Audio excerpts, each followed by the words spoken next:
Atenção, trilheiros e motorista, sentido Jacundá, Goianésia. Agora no dia 8, Dia das Mulheres, nós fomos para a trilha do Bagaço e nós pagamos na ida R$ 22,60.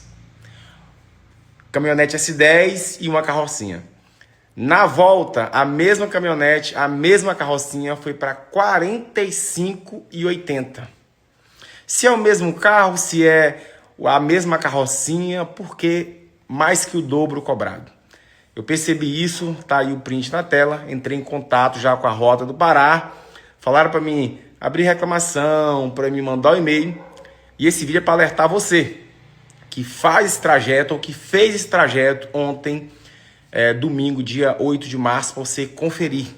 Estão cobrando mais que o dobro na volta. Então, reclamação feita e você presta atenção se você não foi cobrado mais.